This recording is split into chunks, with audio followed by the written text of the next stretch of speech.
तुम्हाला माहित आहे का मी कुठं चाललो? मी चाललो माझ्या आबाजीच्या गावाले, अच्छा. म्हणजे कोठारीले. कपडे गिपडे भरपूर ठीक आहे. केलो न निघालो. आम्हाला निघाले लईच उशीर झाला. माहित नाही आज बस भेटते का नाही. तरी पोहोचलो गुगुच्या बस स्टॉपवर. बस स्टॉपवर वाट पाहत होतो बस यायची, पण बस आली 9:30 वाजता. बसलो मस्त पहिल्या सीटवरच. पोहोचलो चंद्रपूरले. अब चंद्रपूरले उतरून पाहत होतो कोठारीची एकही बसा नव्हत्या. तर वाट पाहू थकून गेलो. मग मी गेलो उसाचा रस प्याले.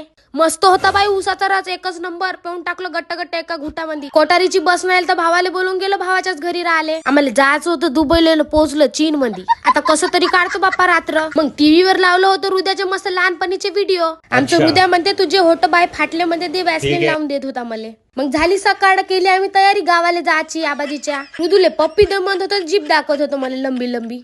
ऋदूले टाटाकडून बसलो आम्ही ऑटो मध्ये बसून विचार केलो बस भेटते का नाही का. आता आपण भेटली बस. बसलो बस मध्ये.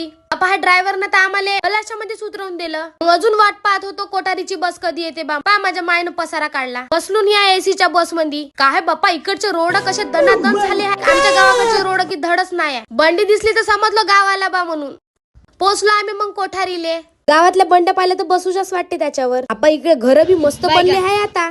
मज्जी माय पहा ना कशी तुरू चालली आपल्या बापाच्या घरी जायचं आहे. बापाच्या घरी जायची स्पीड पहा ना किती फास्ट आहे. मग आईनं खोलला गेट.